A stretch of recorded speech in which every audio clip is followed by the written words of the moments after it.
This is Lisa from Mobile Tech Review, and exciting times here. Another NVIDIA 10 series card inside of a laptop. This time we have the more powerful NVIDIA GTX 1070M. That's the equivalent of the 980 series in the old parlance, so it's very powerful, and it's pretty impressive to find in this Asus ROG Strix GL502. Now, this is not a brand new model overall. They had one before it came out, about a year ago or so, with the 9 series graphics, but they've updated with 10. They've made some improvements inside. What's really impressive is usually when you're looking at something with 1070 performance, you're not looking at the thin and lights anymore. You're looking at the big honkin' 17 inchers mostly. This is a 15-inch that weighs only 5 pounds or 2.2 kilograms. That's a lot of horsepower, folks, and it's good Core i7 quad-core performance, 1080p display, nice quality, all sorts of exciting things, and the price is a lot more amenable too than, say, something like the ROG G752, which can be easily $2,000 to $2,500 for largely a similar configuration. This one's only $1,699. We're going to look at it now. And first, a word from our sponsor for this video. It's Braintree Payments.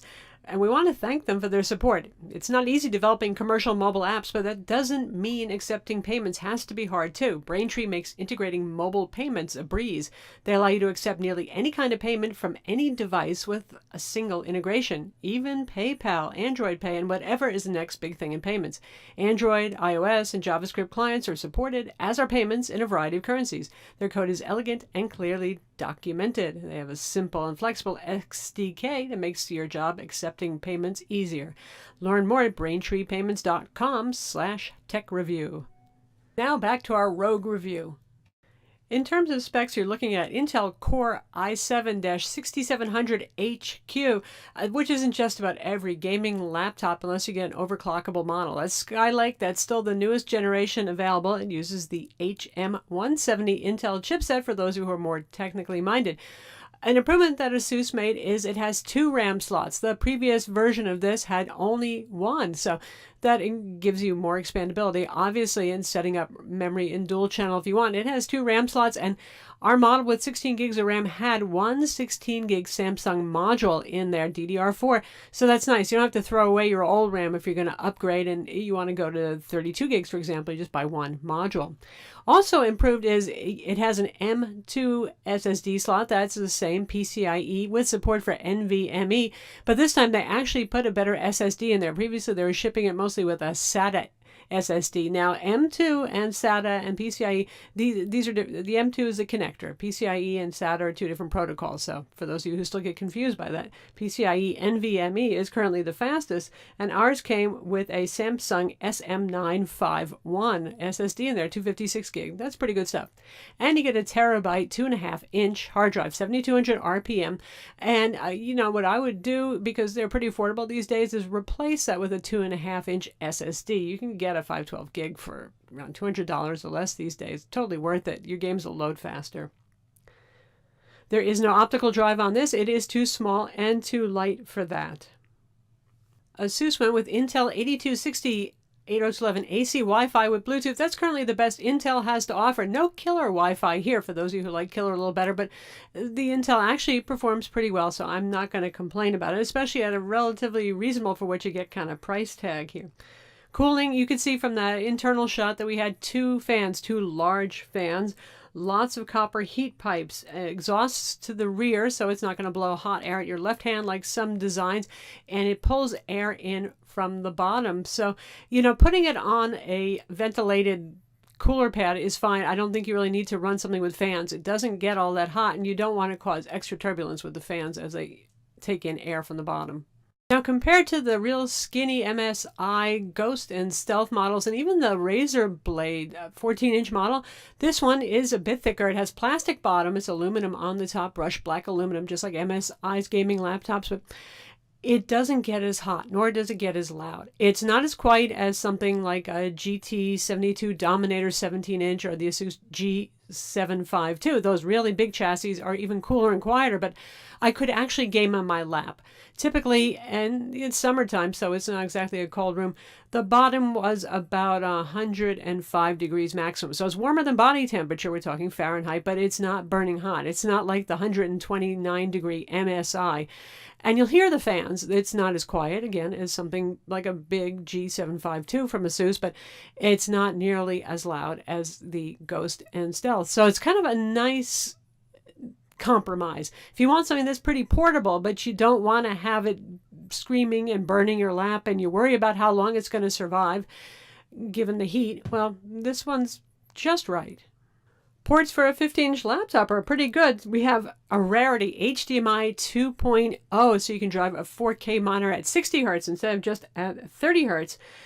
And we have, of course, the usual mini DisplayPort 1.2, USB-C Gen 2, but not Thunderbolt 3 here. Sorry, folks. So that's a little bit of a bummer. Ethernet, gigabit Ethernet built in, and plenty of USB 3.0 ports, as well as your usual audio jack. So it's pretty well equipped to handle most anything you're going to throw at it in terms of ports. And of course, there's an SD card slot as well. When it comes to competitors, this thing doesn't exist in a vacuum. Again, well, obviously we have the MSI Stealth line. We just reviewed the 15-inch model that replaces the Ghost. Thinner? Yes. Hotter and louder? Also yes. Available with similar display qualities and all that sort of thing. And typically a little bit, it depends on the configuration you get, a little bit more expensive, but pricing is close. There's the new 15.6-inch MSI Dominator, the G262 GT, 62 VR, but that's 6.5 pounds and more money too. So it's not really exactly what you'd call a thin and light 15-inch still. There are models like the Gigabyte P35XV6. That's pretty similar, and it has a 1070, which is unusual in something this size. That's 5.3 pounds. But it's a more upscale configuration overall with the 4K display model going for around $2,300. So a bit more money you're looking at there. Then there's Asus's own G552, which is really kind of more of a budget gaming laptop. It only goes up to the 1060. It's not really up to the same specs as the 752 model, which is the 17-inch ROG. That's the heavy-duty serious gamer, but it's also over 9 pounds, so I wouldn't call that one a direct competitor. Lastly, there's the Razer Blade 14, which will be updated to the 1060M. Prettier, sure, aluminum everywhere, classier chassis, more expensive too. And if you want a smackdown with these models, shout out in the comments, and we'll see if we can make that happen for you. The display on our model, and most typically available, is the 1920 by 1080 matte IPS display. This is a non-touch display, typical of a gaming laptop, and it has pretty good color gamut, 95% of sRGB and 72% of Adobe RGB. That's good enough for professional photo work, and the calibration is pretty good. The only thing that was not as good as it could be was contrast. Calibration will help bring out the detail in the blacks if you calibrate it. Probably that's also because gamma's a little bit low at 2.0 to 2.1 on the curve, depending on where you're looking at that gamma curve. And the white balance is perfect at 6800 Kelvin. It's pretty bright too, 300 nits of brightness. Combine that with the fact that it's matte, so you're not getting glare and reflections. It's very visible. Black levels are 0.47 at maximum brightness, which is pretty good. That resulted in a 6:10:1 contrast ratio, also pretty darn good. And if you drop the brightness down, the contrast ratio actually will go up a little bit because the black levels drop down pretty quickly. Keyboard and trackpad, typically they're very good on the Asus ROG models, and I like the feel of this. It's crisp, it's well damped, 1.6 millimeters of key travel. It's pleasant enough. With scissor keys, although I couldn't tell that they were scissor keys, but Asus says that. The trackpad actually works pretty well. It's a little bit noisy if you're a heavy tapper. It's obviously a buttonless design one, but it tracks well. It's reliable. It gets the job done. It doesn't make me scream for a mouse when I'm using the laptop for productivity. For gaming, of course, you're going to use a mouse or a controller anyway. Obviously, the keyboard has red backlighting. It's not one of those chroma multicolored ones, and the WASD keys are bright zingy orange, just like the little bit of logo touch artwork that's on the lid. It's, you know, it's not overdone on the lid, but it's there, and it's so darn zingy and bright. That orange, yes, it will light up when the display is on, but it's so bright anyway, you can hardly tell the difference. And then you even get rubber orange feet on the bottom. Hey, I like orange, so I'm okay with it, but for some people it might not be understated enough. The black brushed aluminum top helps. In terms of performance, well, you know, this thing is just about off the charts when it comes to graphics tests. The 1080 would be the highest and obviously in the series, and it's kind of equivalent to the NVIDIA Titan graphics card right now, because the 1070 in this is equivalent to the old 980 series in terms of where it stands in the hierarchy. In terms of performance, you're looking at literally 40% more, sometimes even better. It's just phenomenal. Even the lower end 1060, which should also be available with this particular ROG model, is a serious outperformer compared to the 9 series graphics cards that it's replacing. And here's our full listing of benchmark results and a comparison graph, so you can see how it stands up against some last generation models and the current generation MSI Stealth Pro 15.6-inch model. So let's talk a little bit more about the NVIDIA graphics. That's the Pascal generation, replacing Maxwell for those who follow it. And as ever, if you want G-Sync, you can have Optimus. G-Sync is what matches the graphics card frame rate output to the refresh rate of the display. In this case, we have G-Sync on board here, which is pretty darn awesome. It reduces visual tearing quite a lot. This is a 60 hertz panel, so it will match your frame rates accordingly, so 60 frames per second. You can disable G-Sync if you want to, but I recommend against it. You might still not see tearing because this thing can output pretty high frame rates, but then again, you can also far exceed it. You can hit the 80s and the 90s in some games. It's just crazy. I was playing Battlefield 4 on ultra settings and seeing like 185 frames per second. You're wasting your GPU's horsepower there. If this display can only refresh at 60 hertz, there's no point. Now, if you have an external 144 hertz monitor that you're going to use, that's a different story. So when you have the G-Sync feature, you can have Optimus. You can't have it automatically switching graphics card. That's just the state of the technology right now. What that means is it's always using dedicated graphics, even if you're just surfing the web, working in Word and all that sort of thing. What does that also mean? Don't expect stunning battery life. Now, gaming laptops typically don't have them, though the Dell XPS 15, which barely could be called a gaming laptop, and the Razer Blade 14 do have better battery life. They're what you should look at, even if you don't get the graphics performance, if battery life is really important to you.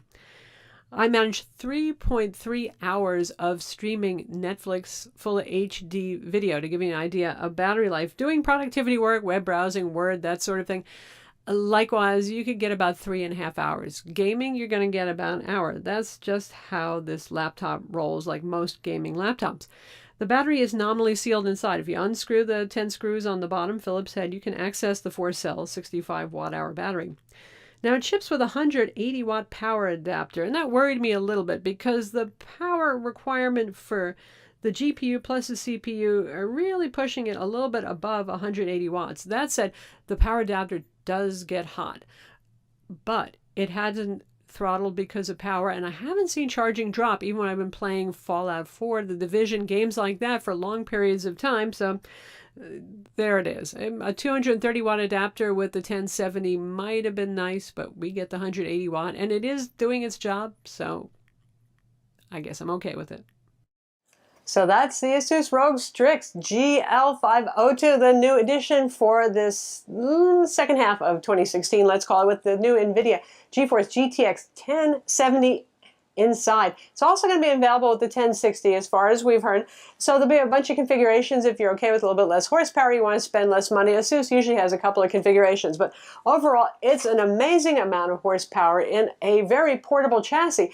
And it's a smart design compared to something like, say, the MSI Ghost and Stealth designs, which are really neat. They're really ultra thin, but they get so hot and loud. This one, just by adding that bit of thickness here, it's amazing what a difference it makes. Not nearly as hot, not nearly as loud. It's pretty tolerable.